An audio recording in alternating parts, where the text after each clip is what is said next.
الحمد لله نحمده ونستعينه ونستغفره ونعوذ بالله من شرور أنفسنا ومن سيئات أعمالنا من يهده الله فلا مضل له ومن يضلل فلا هادي له وأشهد أن لا إله إلا الله وحده لا شريك له وأشهد أن محمدا عبده ورسوله صلوات الله وسلامه عليه أما بعد فإن خير الحديث كلام الله وخير الهدي هدي محمد عليه الصلاة والسلام وشر الأمور محدثاتها وكل محدثة بدعة وكل بدعة ضلالة وكل ضلالة في النار. All praise belongs to Allah. We praise Him, we seek help with Him, and we seek forgiveness from Him. We seek refuge with Him from the evil of ourselves and the evil of our sins. Whomever Allah guides, no one can misguide, and whomever Allah misguides, no one can guide. I testify that there is no one worthy of worship except Allah alone, who has no sharik, no partner, and that Muhammad ﷺ is his slave and messenger. Indeed, the best speech is the speech of Allah, and the best guidance is the guidance of Muhammad ﷺ, and the worst things are new muhdathat, the new things in the religion. Every such thing is a bid'ah, is an innovation in the religion, and every bid'ah is dalala, it leads us astray, and every dalala is in the nar, in the hellfire. Assalamu alaikum wa rahmatullahi wa barakatuh. It's very nice to be with you here tonight, and it's a pleasure and honor for me to talk about the religion generally, and also these great individuals in particular.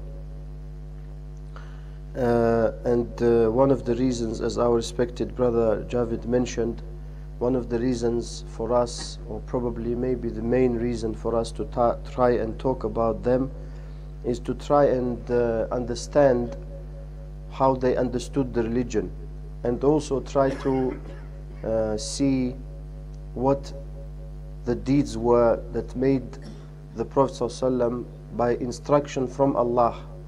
Because when he said that they were in Jannah, that was instruction from Allah to say to them that they were in Jannah in their lifetime. So the main thing for us is to benefit from them, and not just to hear them. And to benefit means that something has to become better after we, inshallah, all of us, we hear their nice stories. And before I go to the main topic and to the main individual of tonight's lecture, I would like to remind myself and all brothers and sisters present that it's extremely important for us to understand the two sources of legislation in Islam correctly. And they are the Quran, as you know, and the Sunnah, the way of the Prophet ﷺ, and his sayings and deeds and his statements. That is not really possible to do except by studying the people who were with the Prophet ﷺ, because they were the people who understood his actions, they were the people who practiced them, and if some of them made mistakes, the others corrected. So it's very important for us to benefit from the lives and the statements and the thinking and understanding of the Sahabah, meaning the companions radiallahu anhum specifically, and the Salaf in general, those people who came after them and they carried their knowledge and understanding, including the four Imams, including Imam Abu Hanifa rahimahullah. And I single him out because there are many people who claim to follow Imam Abu Hanifa rahimahullah, but unfortunately they don't understand the religion the way he and the people who were around him understood. And of course the 10 Sahaba, the 10 companions radiallahu anhum, may Allah be pleased with them, who were given the good news of paradise in their lifetime, they are from these Sahaba, but rather they are the greatest of those Sahaba. For that reason, it's very important for us to try and aim for the top, and that is not to start from the maybe junior Sahaba, or the ones who didn't accompany the Prophet ﷺ as long and as much as the others who were at the top, like the 10 great people who we are going inshallah to study together and benefit together. And of course Allah praised the Sahaba generally, and some of them specifically either by name or by description. And He subhanahu wa ta'ala, He praised them all, and He mentioned them in many places in the Quran. And Allah said also, وَجَعَلْنَا مِنْهُمْ أَئِمَّةً يَهْدُونَ بِأَمْرِنَا لَمَّا صَبَرُوا وَكَانُوا بِآيَاتِنَا يُوقِنُونَ. Even though this ayah in Surah Al-Sajdah doesn't directly relate to the Sahaba, but it applies to them in that it means that we made from them imams. A'imma means leaders, because imam in Arabic means a leader. A'imma is the plural of that. We made imams, leaders from them, who were guiding according to what we say, because they had two qualities. They were patient, which is a quality that many Muslims lack, and that is to have sabr. And they never doubted. They had yaqeen. They had total certainty in what Allah said and the Prophet ﷺ said. That is the reason Allah makes people leaders in the religion, imams. And Imam Ibn Taymiyyah rahimahullah used to say, بِالصَّبْرِ وَالْيَقِينِ تُنَالُ الْإِمَامَةُ فِي الدِّينِ. That through sabr and yaqeen, through sabr, patience, and yaqeen, certainty, people become imams, leaders in the deen, in the religion. And taken of course from this ayah. And there are many ayat in the Quran where Allah subhanahu wa ta'ala praised the Sahaba, like I said, so to the extent that the scholars of hadith all agree, or rather should I say 99% of the scholars of hadith, they agree that when there is a narrator who is known to be a Sahabi, it is proven that he is a companion, that narrator of hadith does not require the authentication or the tazkiyah or the good words of any imam who came after them, because Allah praised them already. So that is a great position indeed. And there are many ayat, some of them we don't have enough time to mention because it will take us longer. Some of them are very well known to you, like the saying of Allah in Surah Tawbah, Surah number 9, verse number 100, وَالسَّابِقُونَ الْأَوَّلُونَ مِنَ الْمُهَاجِرِينَ وَالْأَنصَارِ وَالَّذِينَ اتَّبَعُوهُمْ بِإِحْسَانٍ رَضِيَ اللَّهُ عَنْهُمْ وَرَضُوا عَنْهُ. Allah here mentioned three groups of people. Those who were first and foremost in accepting the guidance of Islam from the Muhajirin and the Ansar. And as you know, the Muhajirun are those who did hijrah from Mecca to Medina for the sake of Allah and to help the religion of Allah and to protect the Prophet ﷺ. And the Ansar are the people, the dwellers of Medina, the helpers who helped them when they migrated to them. And they are the ones actually who offered them to migrate to them. And Allah mentioned a third group, because we cannot be Muhajirin or Ansar, but we can be from the third group. And that third group, Allah said, those who followed them with ihsan. Not followed them without ihsan. Those who followed them with ihsan. So that means those who followed them in every way possible.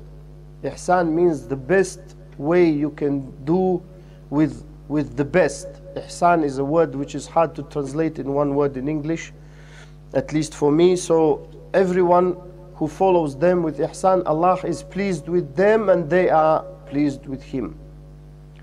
وَعَدَّ لَهُمْ جَنَّاتٍ تَجْرِي تَحْتَ الْأَنْهَارِ خَالِدِينَ فِيهَا أَبَدًا ذَلِكَ هُوَ الْفَوْزُ الْعَظِيمُ. And He prepared for them gardens underneath which rivers flow, that in which they will stay forever. And that indeed is a great success. So the Sahaba radiallahu anhum mentioned, some of them, like I said, by name, like in Surah Al-Ahzab, Zayd bin Haritha is mentioned. Zayd, his name is mentioned. In Surah Al-Tawbah, Abu Bakr is mentioned without his name, but where Allah said, the one who was with you in the cave, and that is Abu Bakr radiallahu anhu. And many other people are mentioned. But as a general body, they are all udul, they are all good people. And a person who thinks or says bad things about Sahaba, the Prophet ﷺ promised bad things for them and that Allah is angry with them. And the second point I wanted to say was that the reason they are called the 10 al-asharatul mubasharun, or al-asharatul mubashara, ashara meaning 10, and mubasharun or mubashara meaning given the good news, the glad tidings. they are given that name because they are all mentioned in one hadith.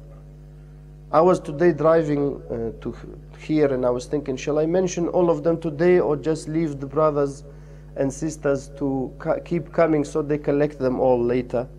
And of course, probably most of you know them anyway. At least the first 4 you know for sure, probably. But I have decided in the end not to mention them all today, so that inshallah maybe a little bit it will be more interesting when we continue our lessons in the future. And they are called like that because they are all mentioned in one hadith. Otherwise, there are many more than 10 and 20 of the Sahabah who were given the good news of Jannah by the Prophet ﷺ by name in their lifetime. Examples are the wives of the Prophet ﷺ. So Khadija and everyone else, 11 in total he had.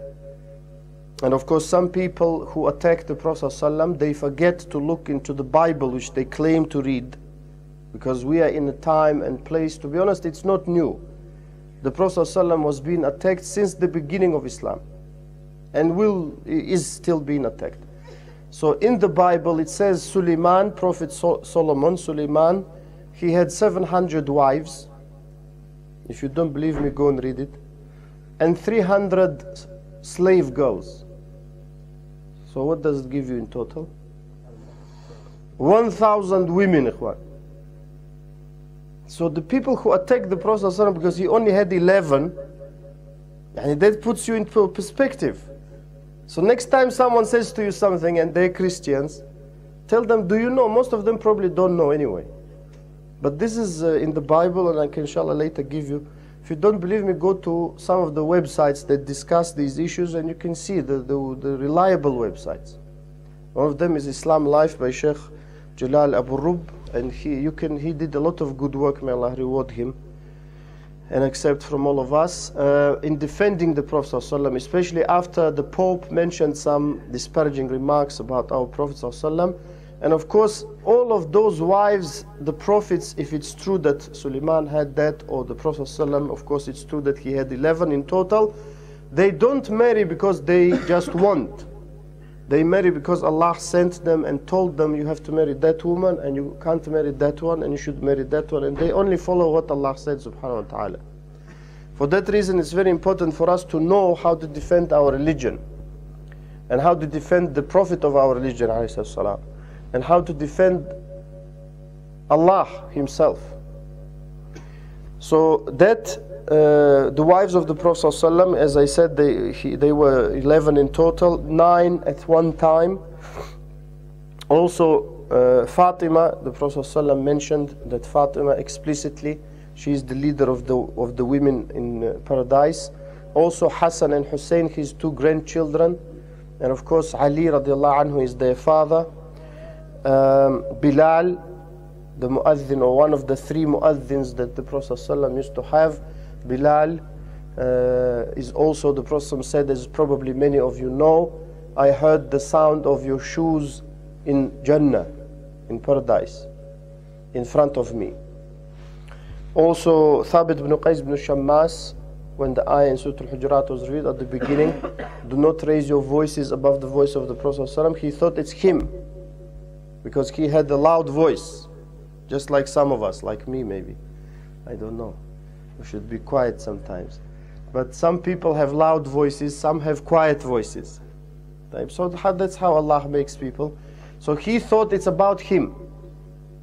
And he went to his house and started crying, and he didn't come out. So the Prophet didn't see him in Jama'ah. He said, where is Thabit? They said, he's crying since that ayah was revealed. And he said, go tell him he's from Ahlul Jannah. So this is one example that these great Sahaba radiallahu anhum, they were, and there are many others who, this list is not exhaustive by any means. So that's just, I'm making the point that they are called the 10 given the good news because they are all mentioned in one hadith. So today we discuss great Sahabi, Abu Ubaidah bin al-Jarrah, And Abu Ubaidah, as you know, is the nickname, because the word kunya doesn't really translate, because there's no such thing with most people in the world, if not all, as the kunya in Arabic. And that is the father or mother of someone. And sometimes that nickname can be given in Arabic if someone is known for something. They may say Abu someone if he's become known for something. So like Abu Huraira. Abu Huraira is another individual being attacked often by the enemies of Islam because he narrated so many hadith. So if you can destroy Abu Huraira radiallahu anhu, you can destroy everything he narrated. And that is almost the whole of the religion, on 70% or 60%, whatever, large percentage of it. And of course Abu Huraira is a real person. He existed radiallahu anhu, and his kunya, his nickname was Abu Huraira. Huraira means a kitten, and he became known for a kitten which he used to carry around, and he was given that nickname. He didn't dislike it, that's why it got stuck to him, and people continued calling him like that, and the Prophet ﷺ himself called him that. So it is permissible in Islam to call someone nicknames if they don't mind being called that. If they don't mind being called that, but otherwise it's not permissible, and there are proofs for that. Abu Ubaidah is his kunya, the father of Ubaidah. His name is Amir bin Abdullah al-Jarrah. He's from Quraysh. He's from the same tribe as the Prophet ﷺ, and his lineage actually connects with the Prophet ﷺ lineage in his grandfather or great-grandfather. And he was born 40 years before Hijrah. So 40 years before Hijrah, and that means about 27 years before the Prophet ﷺ became a prophet.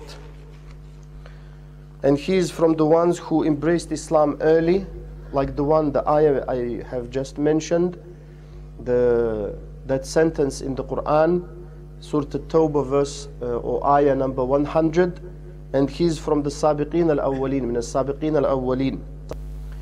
And he is the result of the da'wah of the call of Abu Bakr radiallahu anhu, because Abu Bakr, after he became a Muslim, he used to, the people whom he used to meet, he used to invite them to become Muslim as well, and he accepted that invitation. Abu Ubaidah ibn al-Jarrah, Amir bin Abdullah al-Jarrah, he accepted that invitation even though he was a young man. So it doesn't mean that if a person is young or old, that means that his mind is closed. If they close it, then of course it's closed. And it is true that sometimes we say that the old or elderly people, they don't want to change and things like that. It's not because they can't change. They can change, but very often they don't want to change. Otherwise, we know many examples of old people who changed for the better. We know many examples of young people who changed for the better. So Abu Ubaidah radiallahu anhu was one of those who was young at the time when he embraced Islam. And like I said, as a result of the da'wah of Abu Bakr as-Siddiq, may Allah be pleased with all of them. After migrating to Medina, of course in Mecca they were tortured and they had very hard time, as you know, and he was permitted by the Prophet ﷺ to migrate to Habasha once, and upon migrating there and staying for a while there, they heard, which was a false rumor spread by some people, that the Quraysh, the tribe of Quraysh, that was the main tribe in Mecca, they had embraced Islam. And upon returning, of course, they learned that was not true, and that was a ploy to get them back, and many of them got into the hands of the Quraysh, who continued to treat them and mistreat them in a bad way. But Alhamdulillah, Abu Ubaidah radiallahu anhu, along with many others, he was saved. He migrated to Medina with the Prophet ﷺ at the request, like I said, of the Ansar.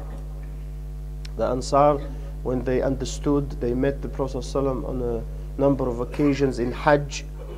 When they understood that his situation was getting worse, they suggested he move to Al-Madinah, which was eventually accepted, and Abu Ubaidah also joined the Prophet ﷺ, which for them was the best thing. The best pleasure for them was to be with the Prophet ﷺ.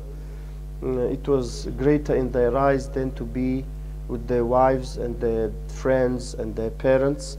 And of course, by being with the Prophet ﷺ, they actually got time that they benefited from with their wives and their friends and their relatives. Because some people misunderstand, they sometimes when we say a Muslim and a believer should love the Prophet ﷺ more than himself and his family and others, some people who hear that, who are not Muslims generally, they may misunderstand it as some kind of a cult who, or which rather, demands from its followers that they leave everything and they just stay in the mosque and they do nothing, and the whole life goes, you know, wrong and becomes wrong. And that's not correct, of course. What is meant is the action of the heart, which is the love, which should result in improvement all over the place. And that improvement is felt when the people who love the Prophet ﷺ they understand that love correctly and they implement that by following the sunnah of the Prophet ﷺ. That is noticed by everyone around those people. It is noticed by their families, by their friends, by their colleagues, by everyone. And that's how the Sahabah radiallahu anhum used to be.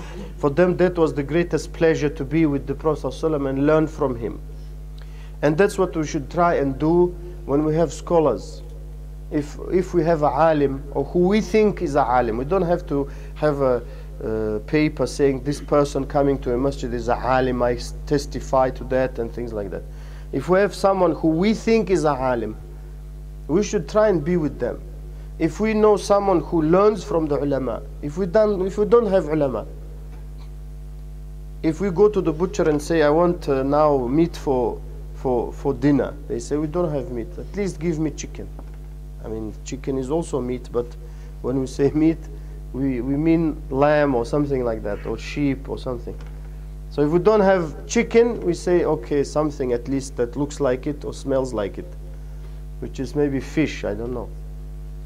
So if we don't have ulama, then someone who is close to them, someone who takes from them. Shaitan shouldn't tell us bad things, that a brother is coming. We have many brothers who tell me that. I know that's the reason I'm saying it. You know, that brother is coming, inshallah, if I can, I come. Meaning, you can see how he talks. He doesn't really appreciate that brother. It doesn't matter even if it's a very young brother who comes to give us a reminder. We can come and sit and benefit from him, just the fact that the angels come, inshallah.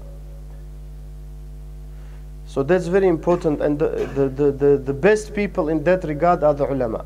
So if we have a alim, we should try and spend as much time as possible for us physically with them. We will never regret it, believe me.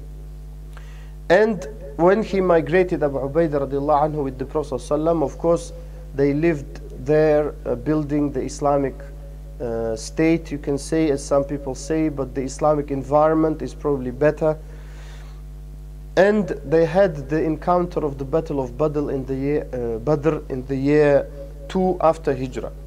So quite in a short space of time, they were required to engage in battle. And of course, that battle was won by the Muslims with the help of Allah.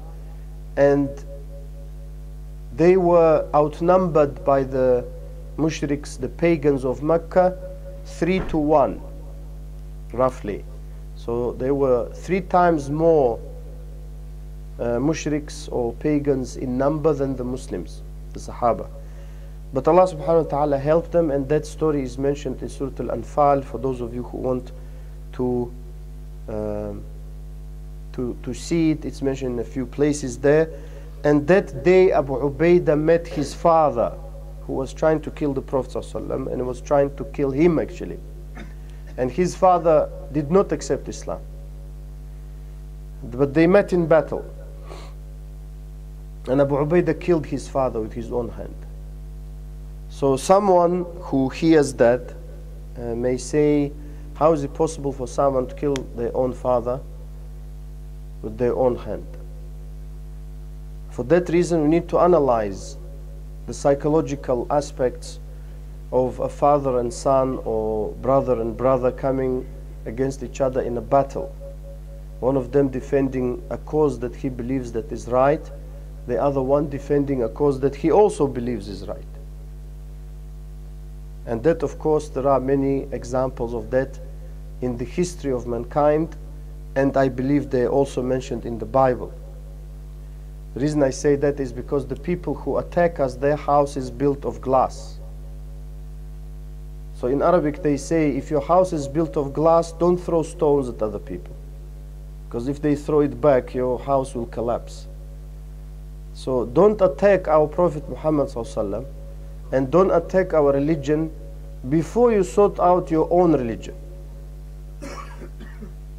Learn your Bible, learn your Torah, learn whatever book you have, and see what it says before you attack our book, before you attack our Prophet ﷺ.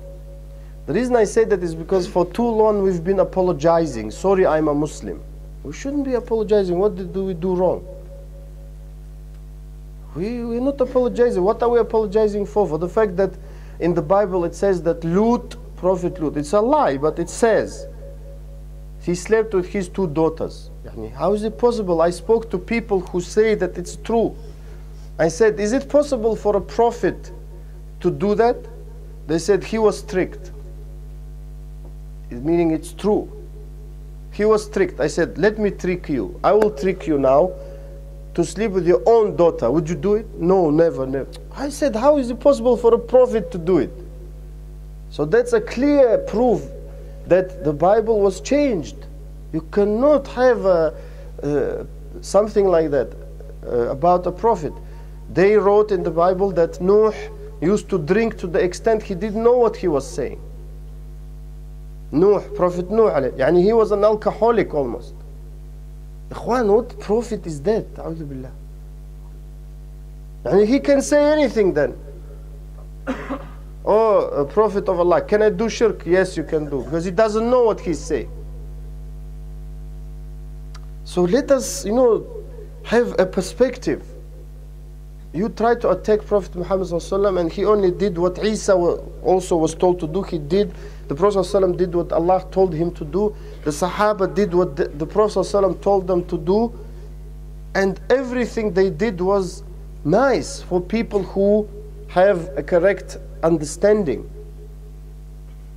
So the reason I'm saying that is because it's very important for us to understand that when a person comes with his father, against his father in a battle, and that father is trying to kill someone who is very close to them, and that father is trying to kill them even, there is nothing else left for them except to defend themselves.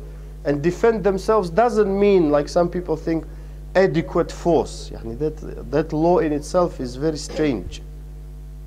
Adequate force, when someone is breaking into your house and trying to kill you, what adequate force? Where you just woke up in the night. Adequate force, you just want to blast them out of the house. I don't know how many people have adequate force in their head when they wake up and they see someone breaking into the house. Allah Alam who invented that. So when you're in a battle, you're not in the house, you're in a battlefield. And things, imagine yourself, that psychology, that imagine a knife, kitchen knife. Imagine it's very big kitchen knife. Okay, imagine someone doing kitchen knife like this to you. There's a very long kitchen knife. And it's not a kitchen knife, actually it's like 10 knives as sharp as your kitchen knife. It's designed to kill you. It's not for chopping tomatoes. So that's called a sword. And it's not a sword that you play with on the computer game, where if you lose, you have 300 lives. This is a sword that if you lose, you're dead. And death is very painful death. So that is lasting a few hours probably, maybe a few days. Constant clanking near your ears that is going to come to you. Maybe your ear gets chopped off. Maybe your hand. That's how the battles used to be that time. So this person is trying to kill you with that sword. So what adequate force can you use to defend yourself and the people with you?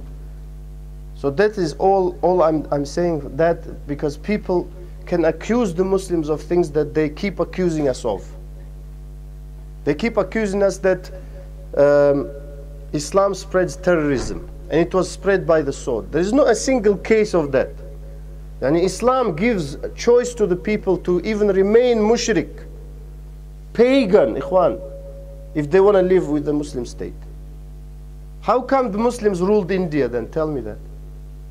How? We have to know history. And we tell them, give us one, just one, we don't require 10, one proof that Islam either condones terrorism or it tells its followers to spread Islam by the sword. One proof. We want one proof. And that's all we want. So this point I wanted to make clear, because I believe if I don't, some people might, I don't think misunderstand, to be honest, but maybe try and do something.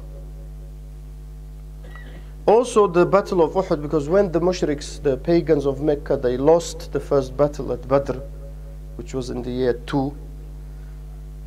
Boys, I want you to concentrate, Ikhwan, please. The pagans decided to take revenge and to avenge their loss. And they came in the year 3, what became known as the Battle of Uhud. In the Battle of Uhud, the Muslims lost, of course. And that was because they disobeyed, a group of the Sahabah disobeyed the Prophet ﷺ. They only disobeyed the Ikhwan in one thing. They always obeyed him. That group, they only disobeyed the Prophet ﷺ in one thing. And that is, even if you see, whatever happens, don't move from this place. And they didn't adhere to that. When they saw that the pagans were defeated as if they left their place, at the time Khalid ibn al-Walid was not a Muslim. He saw that and he came and he defeated the Muslims. So in the Battle of Uhud, the Prophet ﷺ nearly got killed because of that. And on that day, Abu Ubaidah radiallahu anhu distinguished himself by taking 2 metal rings that were wedged, or they were stuck in the cheek of the Prophet ﷺ from his helmet, from the helmet which is called mighfar, that protects the head from those long kitchen knives called swords. Because if they get your head, then it's not very nice. So the head used to be protected, and it used to consist of metal rings, as you know. Maybe, what's it called? Something mail, that's correct. Chain mail, yeah. That's true. That thing that they used to wear on their body and also on their head. So those 2 of them got stuck, and Abu Ubaidah, not to hurt the Prophet ﷺ, he used his teeth to take them out. And because of that, his 2 teeth fell out. And they said that no one who had no teeth looked better than him. And that made him nice, even though normally when you have no teeth, so we have some brothers who think that, I'm a gangster, I don't have teeth, so I look nice. Believe me, it doesn't normally look nice. Even if you have gold teeth and you smile and stuff, it doesn't look the same. But Allah makes people look better who do something for him. And that you can feel, because sometimes some people may look physically attractive, but something is not allowing you to like them. And there are people who don't look physically attractive, but you like them, even how they look, because of what they do.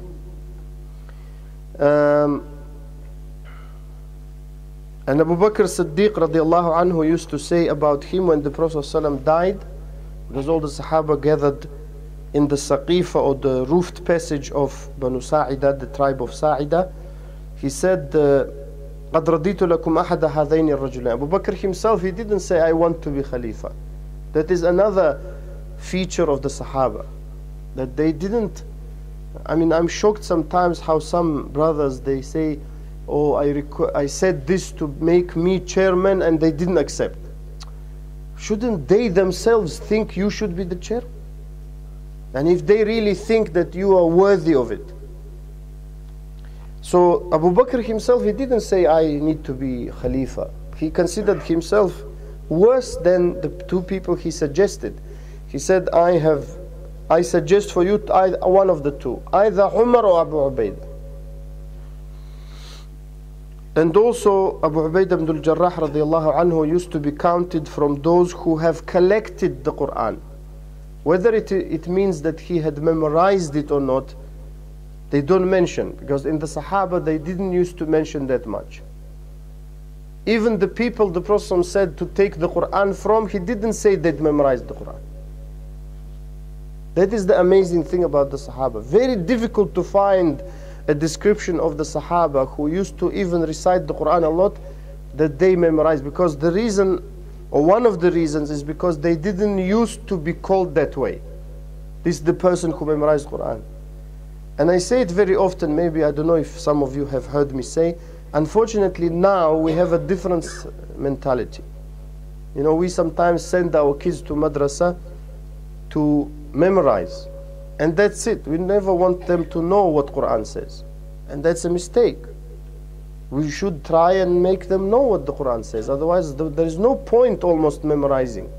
Yes, there is a point for them to lead salah, and maybe for us, unfortunately, to show off, because some brothers, they say, oh, my child is just 3 and she memorized so much. I don't know the point for that, to be honest. But some people like saying it. My daughter is 5, my son is 4, and mashallah, and we should try and not be like that. The Sahaba radiallahu anhum, they didn't used to be like that. So they didn't used to say about himself or others, he memorized the Quran. Why? Because they want to have correct tarbiyah. They want people to understand that the Quran is not just for memorization.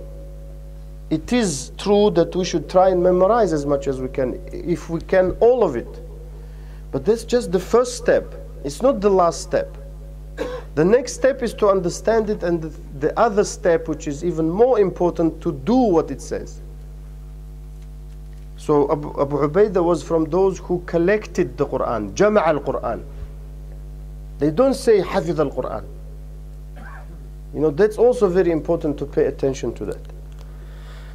Also, one of the, like we said about Abu Bakr and Abu Ubaidah, all these people were, you know, raised not for nothing by Allah. They had certain deeds, certain things in their heart that manifested themselves. People say, we can't say someone is mukhlis. It's true, we can't say someone is sincere. We don't know for 100% sure, but believe me, you can see when someone is sincere. You can almost say 99%. There is just 1% we may be wrong. Like one sheikh told me, they were in a gathering, and he said, with some people, you know, in Muslim countries, sometimes the sitting room is large and people come and have tea and have food. And one of them said, one of the old people, he's just a simple man, but he used to know Shaykh ibn Baz rahimahullah. And of course Shaykh ibn Baz rahimahullah was known for his hospitality and generosity and entertaining people and meeting them and advising them. So he said, somehow the talk was around Shaykh ibn Baz, and he said, Shaykh ibn Baz is in Jannah. So some brothers who were young, they said, Shaykh, don't say someone by name is in Jannah. Which is the belief of Ahlul Sunnah. It's true. If the Prophet ﷺ didn't say someone is in Jannah, we don't say someone is, we say we hope he's in Jannah. So that man looked at this young brother and said, if Shaykh ibn Baz is not in Jannah, we all in Nar. Which is a good answer, correct? And if someone who did so much is not in Jannah, what do we say about us? So the point I'm making is that we can't say someone is in Jannah or he's mukhlis or something, but you can see sometimes someone's ikhlas in their actions. What is in the heart you can see on, you know, and if someone doesn't care about you, but he says, I love you and I care, but he doesn't return your calls or text messages, believe me, his actions speak louder than what he says to you. And that reflects what he has in his heart, which is probably doesn't care much for you, really. So Abu Ubaidah radiallahu anhu, he did not want to be a leader of anything. But because of his qualities, and because the Prophet ﷺ said about him great things, like he is the most trustworthy of this ummah. the people used to trust him after they hear that saying of the Prophet ﷺ, and they used to appoint him, including the Prophet ﷺ himself, and then after him Abu Bakr Siddiq, and after him Umar, until the death of Abu Ubaidah in the Khilafah of Umar radiallahu anhum. They used to appoint him into responsible positions that required a lot of trust. And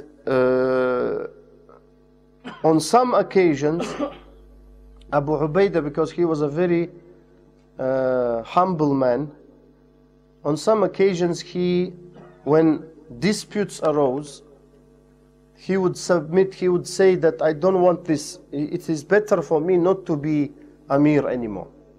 It is better for me not to be in charge anymore. That happened in the battle of Dhat Salasil, when Amr bin Al-As, the father of Abdullah bin Amr bin Al-As, he had difficult time, and he requested the Prophet ﷺ to send some reinforcements, which the Prophet ﷺ did, and the person in charge of those reinforcements was Abu Ubaidah. And among the people under him were Abu Bakr and Umar. You see, Abu Bakr and Umar didn't say, why is he appointing him? I'm better than him. Which is, sometimes we have that situation in mosques or in da'wah or in some other things when we're working with people. Especially when that work is voluntary, which is very often is the case with the da'wah of the sunnah. Because the da'wah of the sunnah, why a lot of it is voluntary? Because first of all, it's to do with the deen. Secondly, it's to do with the sunnah. So many people, and the da'wah itself tries to leave haram things. And when you leave haram, very often you will not have a lot of financial support. And that means that people may sometimes work for free, and that's voluntary work. So, and when such disputes arise, we should try and think what pleases Allah more than what pleases us. And then do that thing. It doesn't matter what people think, because at the end, Allah will show them who was right. So when Abu Ubaidah came, and of course with him Abu Bakr, Umar and other great Sahabah, and he said, I've come as an Amir. And Amr bin As said, no, I'm the Amir. You just came as reinforcement. I'm staying how I am. And after a while, Abu Ubaidah radiallahu anhu said, yes, you are the Amir and we are just reinforcement. So he just said what he wanted to hear. So someone may say he differed with the Prophet ﷺ. And he sent him as Amir, and Amr ibn al-As, he changed.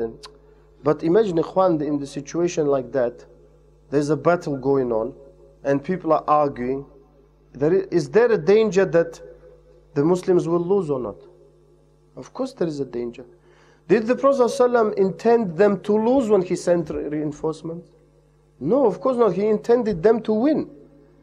So he understood that for him to forgo this little argument is better than for the Muslims to what? Lose the whole thing. And that's how we should also try and see things. We shouldn't just zoom in on the small thing and keep arguing and wasting our time and nerves and everyone else's. We should try zoom out and see the big picture. Sometimes we may lose something. We may lose money. We may lose, I don't know, time. But it's for the sake of Allah. And He will return it to us manifold. Also, in the Ghazwa of Yarmouk, and also the Battle of Yarmouk is a great battle between the Muslims and the Romans. Or rather, they say Romans, but they had other people with them as well. But they were outnumbered like 1-6 or 1-7. And the Muslims, they actually defeated that army. And in that army, Abu Ubaidah radiallahu anhu was also sent with a similar mission to take over Khalid ibn al-Walid. And of course, he kept praying behind Khalid ibn al-Walid after coming. And he allowed Khalid ibn al-Walid to lead the Muslims into battle and to win it, after which he told him that he came as an Amir. So Khalid said, why didn't you tell me? And he said, the main thing we won, who cares who is Amir?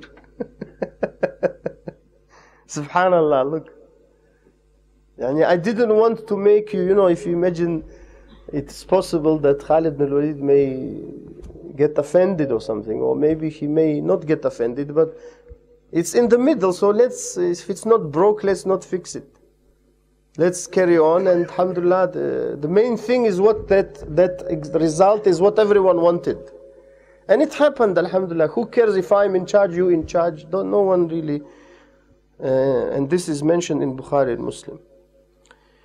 Also, when some of the priests of Najran is area still until now in Saudi Arabia, but at the time Arabs used to live there, Christians, and some of the Christian priests came to the Prophet ﷺ to visit him, and many ulama say that is one of the reasons why that ayah of trial was revealed in Surah Al-Imran, and that is قل إن كنتم تحبون الله فاتبعوني يحببكم الله ويغفر لكم ذنوبكم والله غفور رحيم. Say, if you love Allah, follow me, Allah will love you and forgive your sins, and Allah is forgiving, merciful. So when they came, the Prophet ﷺ, after trying to call them to what, they asked him, how do you view Isa alayhi salam? And that's also for us important to know when we talk to Christians, to know how Islam views Isa, the son of Maryam, alayhi salam. So the Prophet informed them, and they didn't accept it. And he tried to reason with them, and they didn't accept. And he said, then in that case we do mubahala. We go to the Kaaba and we say, if you are liars, curse of Allah on you. If I am liar, curse of Allah on me. Then they thought for a while. They said, if it's true that this man is a prophet and he curses us, this is no good for us. So meaning inside they know. So they said, okay, we accept to pay you jizya. That was at the time when jizya was acceptable in the Arabian Peninsula. After a while it was removed, and no two religions can coexist in the Arabian Peninsula. But at that time, and other than the Arabian Peninsula, until now, the jizya, the tax that non-Muslims, whether they're Christians, Jews, mushriks, even non-religious, they must pay to the Muslims remains. So the Prophet said to them, certain jizya you have to pay in this month and that month. And they said, we want a reliable, trustworthy person to come and take it from us and deliver it to you. And he said, I will send you a very reliable person. So all the Sahabah started thinking, I hope it's me, I hope it's me.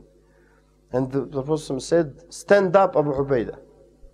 And that was a great tazkiyah for Abu Ubaidah radiallahu anhu. Does it mean that you can't trust anyone else? Of course not. And do you believe that you can't trust Abu Bakr radiallahu anhu, or Umar, or any other Sahaba? Of course you can trust. But some of the Sahaba had certain things in abundance more than others. That is the reason. Otherwise, like the Prophet ﷺ said, certain Sahaba, they know halal and haram more. You think the others didn't know halal haram?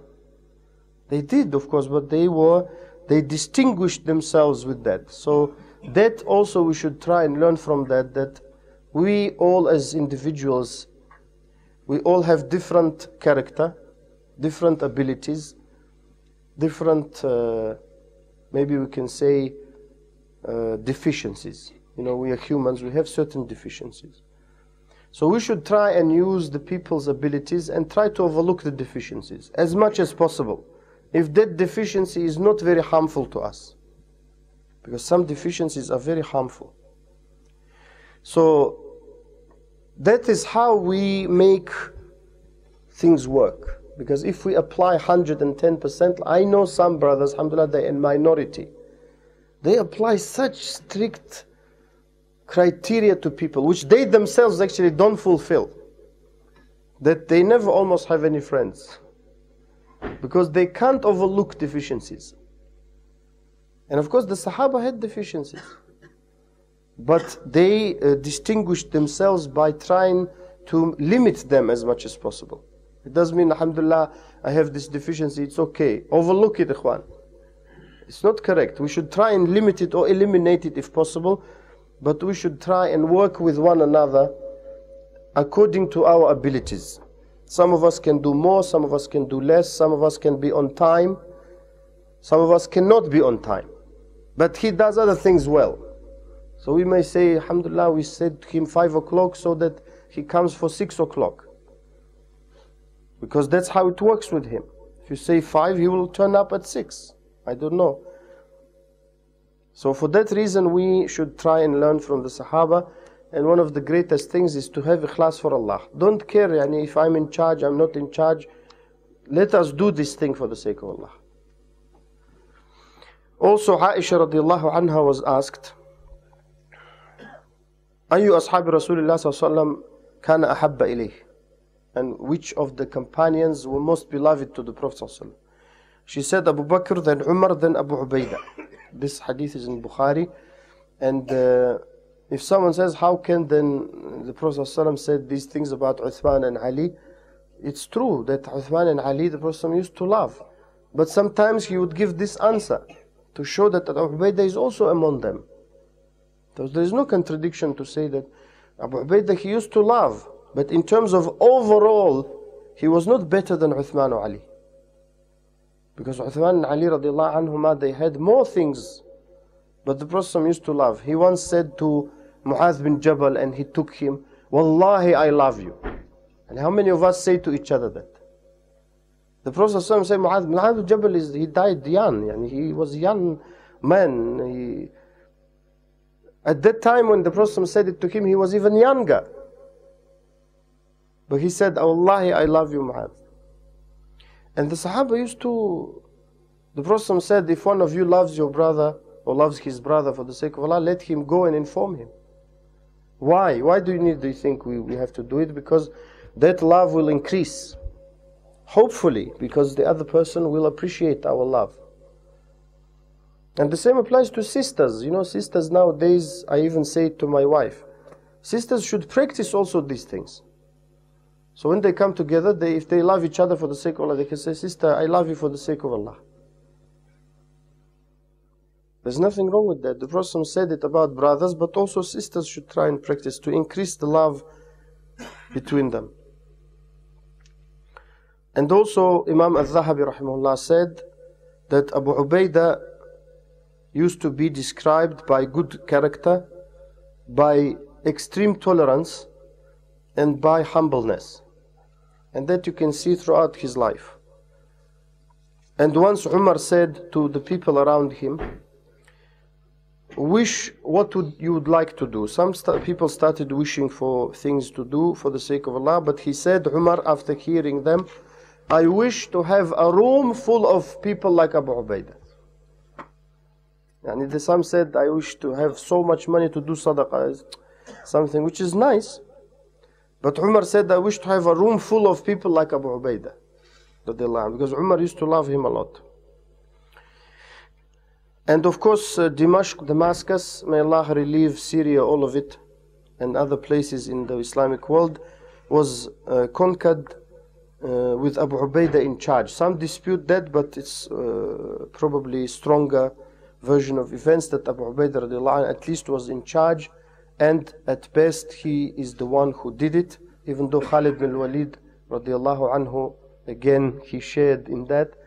May Allah be pleased with all of them. And Abu Ubaidah radiallahu anhu also concluded the treaty, just like the Prophet ﷺ did with the people of Najran, the Christians. The treaty with the Christians of Damascus. If Ikhwan, Islam said, die or become a Muslim, how is it possible for Muslims to have a treaty like that? How is it possible? So someone who says Islam was spread by the sword, they should think. They should at least read history if they don't want to read anything else.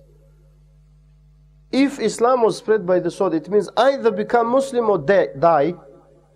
How come that they accept them to stay kuffar, non-Muslims, doing shirk in their own country? That is why, Ikhwan, there is no more tolerant religion than Islam. You have to know it. You have to know and feel strong about it, that Allah favored all of us by being Muslims and by being upon the Sunnah. That look at the crusades. They used to kill their own people, not just the Muslims. Ask or read the testimony of the Jews and Christians and other people who used to live in the Islamic state and under the Muslims throughout centuries. How is it then possible? You know, when people say, why is it churches are attacked in Islamic countries? It's in itself a ridiculous question. If churches exist in Islamic countries, doesn't it show tolerance? Of course it shows tolerance that churches exist in Islam, in Egypt. And if someone attacks a church, how do we know who attacked it, number one? Could be a government agent for all we know. Number two, even if some crazy Muslim, which I find difficult to believe, attacks a church, we are not responsible for every crazy person in the world.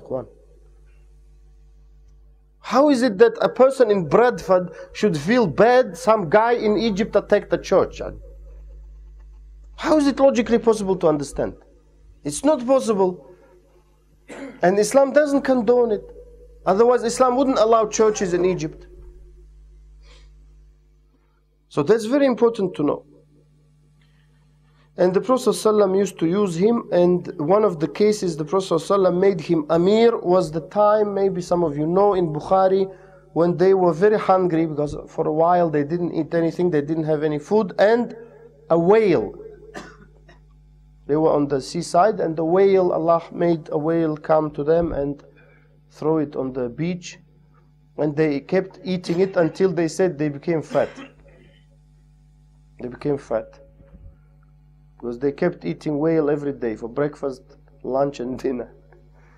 Which must be difficult. But after having nothing, it must be good. And that whale, I checked in the dictionary, it's called in English sperm whale. In Arabic it's called al-Ambar. And it's quite a big whale. Even though there were 300 of them, but they kept eating it for a long time. And also Abu Ubaidah radiallahu anhu used to be called Amirul Umara. And that's a very big title, especially in Sham, in the area presently known as Syria, Jordan, Lebanon and Palestine. May Allah liberate all of them. So he used to be known as Amirul Umara. And that is, his life is the embodiment of the hadith that says, Man tawada'a lillahi rafa'ahu Allah. Who humbles himself to Allah, Allah will raise him. And all his life he humbled himself to Allah. And he kept being raised. And he didn't want sometimes to be raised. He didn't want to be Amir. But Allah kept raising him and raising him until when he was 58 years of age, and he didn't live until 60. He was in a place called Amwas, as the majority of ulama said, it's a place in Sham where he spent a lot of time. And the year 18 after Hijrah, that was the Khilafah of Umar radiallahu anhu. He, following the hadith of the Prophet ﷺ, when ta'un or plague, na'am, jazakallah khair, broke out, he stayed there. He didn't want to leave it, because the Prophet ﷺ said, when plague breaks out in a place, do not leave it and do not go into it. So it stays quarantined in that place. And Umar tried actually to save him and to say, I have something, some need for you. And he sent a letter, and Abu Ubaidah wrote to him and said, I know you need, you're trying to save someone who can't be saved. He wrote him back. And he said, Alhamdulillah, I don't want to leave my brothers, and I'm happy here, and this is the qadr of Allah, and I accept it and everything. And he, radiallahu anhu, died in that time. And some scholars said year 17, but it's actually more accurate, as Imam al-Zahabi rahimahullah said, that it's year 18 after Hijrah in the Khilafah of Umar ibn al-Khattab radiallahu anhu. May Allah be pleased with all of them. And if you have any questions that I can answer, I will be very happy to answer. If not, then that is the end of the lecture. May Allah enable us to study their lives and benefit from them, and make us meet them in Jannah, inshallah.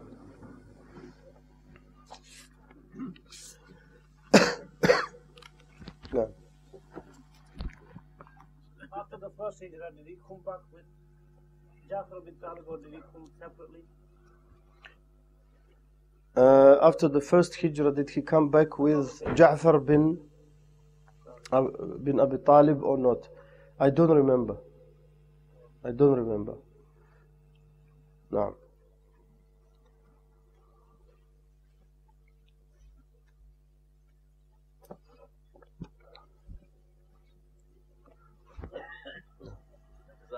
We see a lot of fitna happening now in Syria. What are some of the ways Muslims can help with The fitna in Syria, we see the fitna happening, the problems in Syria. What can we do to help them? You know, the usual things, Ikhwan. It's a good question, Jazakumullah khairah for asking it. The usual things, always what the ulama tell us to do. Not to underestimate those things. Our charity cannot be, even though we should try and help them as much as possible with our money, if we know people who will deliver it to them, we should try and help them as much as we can. More than that, we should try and include them in our dua. In the times when Allah answers the dua, especially, He always answers, but especially, like between adhan and iqamah, when we are in sujood, last third of the night. It's not difficult for us to get up once a week at 5 o'clock, 4:30 a.m., pray 2 rak'ah or pray tahajjud and make dua for the people of Syria, the people of Yemen, the people of any other country. To be honest, Muslim countries, they preach to us about terrorism, and many Muslim countries, like one sheikh said, are occupied. No non-Muslim country, Ikhwan, is occupied by Muslims now. So I don't know who should preach who about terrorism. Allahu a'lam.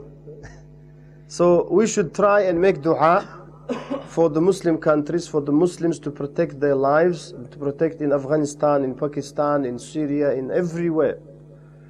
And also our brothers who may be wrongly, many of them, and if not all of them, in Guantanamo, for example. Many people forget about them. Some of them, very long time they are there. We should try and make dua for them. Please Allah, remove the difficulty from them. That is one of the greatest ways we can help them. What else can we do? Probably to ask the people to relate to them, to try and do as much good deeds as possible. They themselves there. If they have their father and mother alive, be nice to them. That's one of the greatest ways to remove a calamity. Do sadaqah. Help the weak people, the weak Muslims. And do salah, do sadaqah, do fasting, nawafil. All of that because one brother asked me, he's from Syria and he lives in Leicester. And he said, what do the ulama say? I said, I don't know what the ulama say. I didn't really follow it.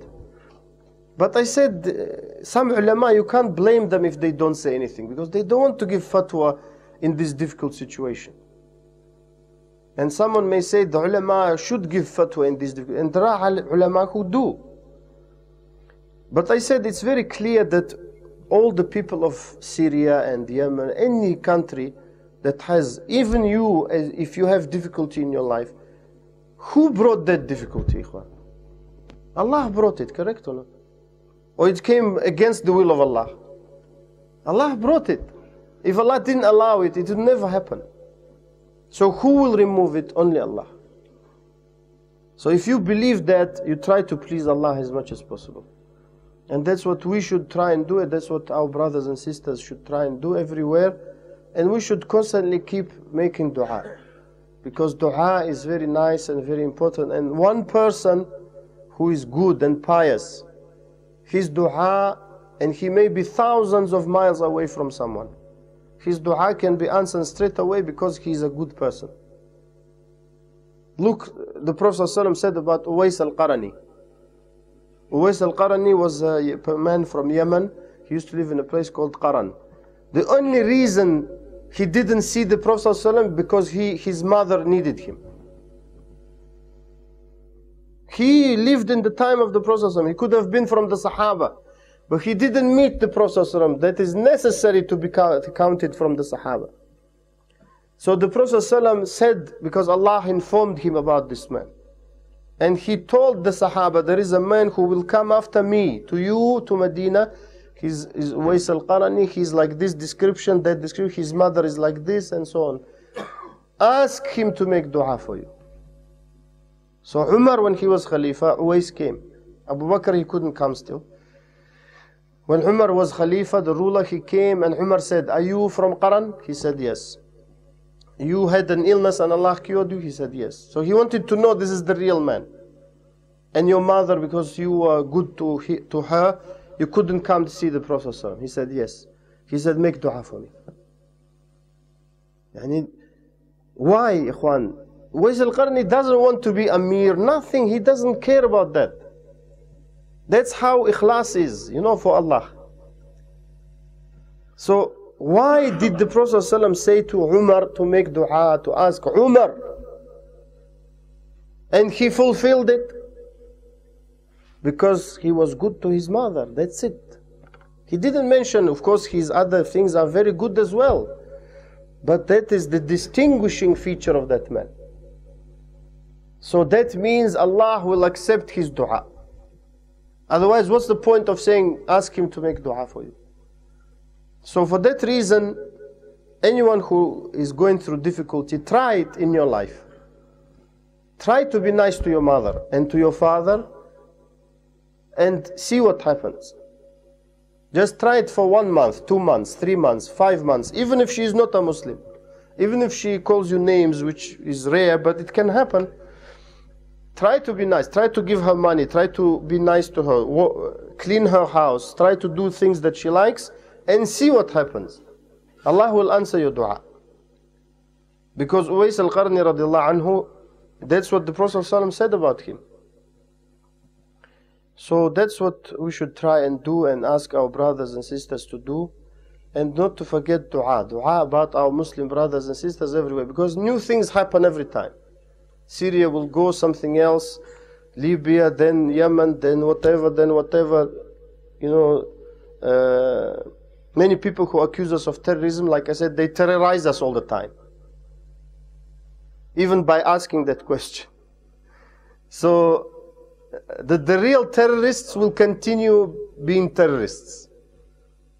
Some of them, unfortunately, we have some in Muslim countries or among the Muslims, but most of them are not from Muslim countries, believe me. So they will continue existing and they continue terrorizing and killing civilians and everyone and kids and women and everything. We have to always remember that, to ask Allah about that.